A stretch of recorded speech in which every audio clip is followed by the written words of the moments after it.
Buenas tardes. Nuevamente agradezco a la Academia Nacional de Medicina por la oportunidad de discutir este problema de salud pública tan importante y tener esta apertura para generar una agenda del control de cáncer en nuestro país. Como hemos visto, vemos que la incidencia de cáncer y la mortalidad se está incrementando de manera muy significativa, ya sobrepasando en algunos países, particularmente en edad productiva, enfermedades como cardiopatía isquémica. Y este incremento en la mortalidad del cáncer, incidencia de cáncer, particularmente se ve en países de vías de desarrollo como México, de tal manera que el problema en Latinoamérica va a incrementar. Alrededor de 200,000 casos de cáncer en nuestro país, 14% tenemos la posibilidad de desarrollar cáncer antes de los 75 años, de tal manera que es un verdadero problema. Y ya estos son datos de Globocan. Como vemos, estos son estimaciones en otros países de Centroamérica, de Sudamérica, y los datos que necesitamos son datos de registro poblacional que estamos trabajando en conjunto con el IMSS. Por supuesto, hay neoplasias como pulmón, hígado, estómago, que la incidencia y mortalidad están muy cerca, es decir, que no estamos logrando una curación de los pacientes. Y esperamos que para el 2040 incrementemos esta mortalidad e incidencia en 60 y 80%.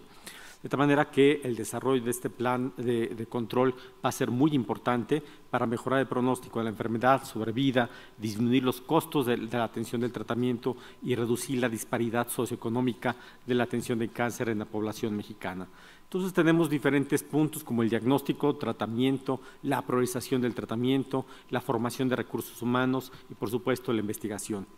Uno de ellos es el Registro Nacional de Cáncer, que hemos platicado durante esta sesión,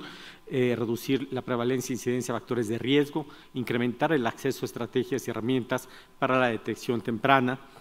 mejorar la referencia de los pacientes, tener un mayor acceso al diagnóstico molecular en los pacientes con cáncer, optimizar el uso y aplicación de la infraestructura y recursos humanos de financiamiento económico disponibles en el sector salud, desarrollar estrategias para la integración efectiva que articulen la práctica de cuidados paliativos, generar una guía única intersectorial para todos los pacientes con cáncer y facilitar el acceso a tratamientos y medicamentos aún de alto costo y diseñar un programa transversal que pueda ser aplicable a todas las instituciones de salud y que funja como un mecanismo coordinado de priorizar el tratamiento de los pacientes. Entonces, aquí están algunos puntos de la estrategia o la agenda que tenemos. Uno de los más importantes pues, es la referencia oportuna, que voy a comentar, la parte de cuidados paliativos, pero también vemos que hay necesidad muy importante en el trasplante de médula ósea. Prácticamente no existe una atención de reproducción para pacientes con cáncer, por ejemplo, tener los bancos de semen o la preservación del ovocito, el registro y el tratamiento coordinado del cáncer del embarazo, la valoración de oncopediatría y oncogeriatría y, por supuesto, esta parte de investigación. Ya vemos que uno de los mayores retos que tenemos en la agenda para el cáncer es que nuestro sistema de salud está sectorizado. Es difícil poder desarrollar este registro nacional de cáncer, es importante desarrollar los convenios que tenemos, la homogenización, cada quien tiene un protocolo diferente y esto también dificulta este tratamiento homogéneo de los pacientes. Entonces ya estamos trabajando actualmente con 10 ciudades para tener este registro nacional de cáncer, que que ya ha hablado la doctora Yelda Leal. Por supuesto, la prevención, los factores de riesgo, tabaquismo, fortalecer las clínicas de tabaquismo, la educación del paciente, Y por supuesto también en muchas sesiones de la academia ya se han presentado los diagnósticos tempranos y tamizaje, particularmente en cáncer de colon, mama, pulmón, próstata, que pudieran también incidir en el diagnóstico y el control del cáncer. Voy a hacer énfasis en uno de los puntos más importantes, que es el retraso en el diagnóstico de referencia de los pacientes con cáncer, que tenemos retrasos primarios cuando el paciente tarda en darse cuenta de estos síntomas, acudir al médico de primer contacto. Posteriormente, un retraso secundario, que son pacientes que tienen, ya después de que el médico sospecha en cáncer, los retrasos en el diagnóstico, en la biopsia, en el reporte histopatológico, y un terciario es que ya llega a la institución y tiene un retraso en la atención, en el diagnóstico, estadiaje, y pues todo esto lo que va a hacer es tener una mayor progresión de estadios clínicos avanzados, posibilidades reducidas de recuperación y una disminución y calidad de esperanza de los pacientes, además de un incremento en los costos de atención. Vemos aquí cómo diferentes enfermedades, como el retraso de 4 semanas, va a incrementar la mortalidad, retraso en cirugía o adyuvancia, y cada 4, 8, 12 semanas va a incrementar la mortalidad de los pacientes. Cuando nosotros platicamos con los pacientes, existe toda una travesía para que el paciente pueda llegar donde va a recibir el tratamiento oncológico. De hecho, por ejemplo, en cáncer de mama tenemos alrededor de 6 a 7 meses de retraso, en cáncer de pulmón 8 meses de retraso de cuando inició los síntomas y vio al médico de primer contacto hasta que inicia tratamiento. Todo esto conlleva a que los pacientes tengan pues unas etapas mucho más avanzadas, y esto, por supuesto,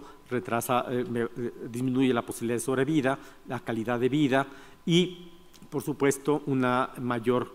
incremento de los costos, que de por sí en Latinoamérica pues son alrededor de 4 billones de millones de dólares al año por los costos tanto directos e indirectos. De tal manera que proponemos un centro de diagnóstico de referencia temprana con un código cáncer, en donde los pacientes, por ejemplo, que tengan una sospecha con una mastografía BI-RAD 4 o 5 de diferentes centros de salud o inclusive privados, puedan ser referidos a un centro de diagnóstico donde inmediatamente se pueda tomar una biopsia, tener de manera coordinada patología con un reporte histopatológico que tenga 1 semana de tiempo, y que pase a trabajo social, en donde directamente el paciente pueda tener una consulta a los centros de tercer nivel para iniciar el tratamiento. Entonces, debes de tener un diagnóstico, un retardo de 6 a 8 meses, tener de 4 a 6 semanas un intervalo de atención, y con esto podemos lograr que tenga un 20% aproximadamente de mejoría en los estadios tempranos de manera global. Además, por supuesto, vemos aquí cómo los costos de atención en etapas tempranas son prácticamente 10 a 20 veces más el costo en una etapa avanzada que en una etapa metastásica. Haciendo un análisis de costo de los pacientes con una estrategia de reducción de los tiempos de manera un escenario moderado, vamos a tener una reducción de más de 250 millones de pesos al año, y las etapas, dependiendo del tipo de neoplasia, podemos tener un incremento de etapas de 3 a 2, de un 40%, por ejemplo, en cáncer de mama, de etapas de 4 a 3, alrededor de cáncer uterino 18, próstata 2.6, colorectal 21%. Con esto, pues vamos a mejorar de manera muy significativa. Ahora también tenemos la medicina preventiva, personalizada, que es la detección de biomarcadores, y muchos de los pacientes van a requerir este análisis en el tumor o en sangre para decidir qué tipo de medicamento es el que debe recibir.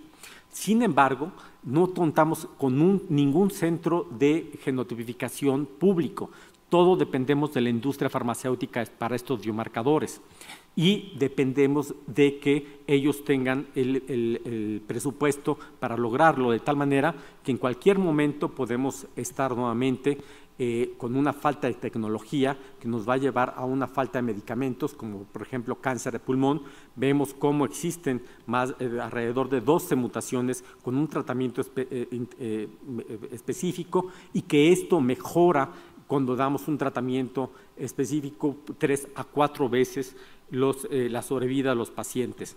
Y, por supuesto, el acceso a medicamentos oncológicos, que tenemos que tener una mejor distribución, análisis. Muchas veces estos medicamentos son de alto costo, sin embargo, el beneficio que tienen sobre vida, haciendo análisis de costo-beneficio, vemos que es mucho mejor que tratamiento con quimioterapia, y esto a la larga también. Esto fue antes del tratamiento en los pacientes con cáncer de pulmón, que instauramos el programa de la Cámara de Diputados, como los pacientes sobrevivían 20% a 2 años, y posteriormente con la detección de mutaciones y el tratamiento y el acceso, tenemos 74% de sobrevida a 2 años. Vemos cómo hay medicamentos tan potentes que han mejorado ya el control de la enfermedad, y que en pacientes, por ejemplo, con una mutación de ALK, la mediana de sobrevida, esto fue en el 2019, teníamos 81 meses, cuando antes, sin recibir tratamiento específico, tenían apenas de 8 a 10 meses. Por lo tanto, también la doctora Torrecillas habló acerca de los protocolos, que es muy importante, la homogenización, equidad. Nuevamente, la sectorización hace difícil que tengamos estos protocolos homogéneos que favorecen la competencia, nos hacen tener una compra consolidada que nos da mucho mayor beneficio para poder negociar con la industria farmacéutica. Tener también estas guías no solamente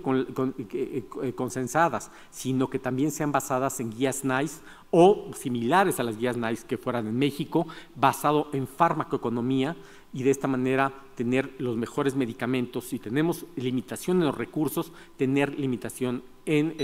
la mejoría. La radioterapia, ya lo comentó el doctor Maldonado, la importancia no solamente de distribuir mejor y tener mejores equipos, sino tener alguien que coordine la radioterapia para tener un censo en vivo de los equipos que están funcionando, dónde se requiere mantenimiento, dónde se requieren físicos y médicos para poder ser atendidos rápidamente, una coordinación nacional. Los cuidados paliativos son fundamentales, no solamente en pacientes con cáncer, pero por supuesto que tiene un papel fundamental en esta enfermedad, pero necesitamos una legislación robusta que pueda garantizar los cuidados paliativos en todos los pacientes, y tener medicamentos, opioides, y también la preparación de estos médicos. El trasplante de médula ósea, hay una necesidad enorme de tener un impacto en diferentes tipos de enfermedades como mieloma o leucemias, que pueden mejorar el pronóstico de pacientes, y no contamos en muchos lugares de la República donde realizar el trasplante de médula ósea. Habíamos dicho el sistema de cáncer y reproducción, que es un vacío que se tiene y que es necesario tener por lo menos 1 o 2 centros que podamos tener para hacer las preservaciones de ovocitos, banco de esperma, el cáncer y embarazo, coordinarlos, registrarlos y tener unas decisiones con un comité que podamos tener. Y por último, la investigación en cáncer, lo cual va a estudiar los factores de riesgo de nuestra población, pues van a incidir de manera muy significativa. Y pues agradezco nuevamente a todos los ponentes y a todos ustedes por este interés que tienen en el cáncer. Gracias.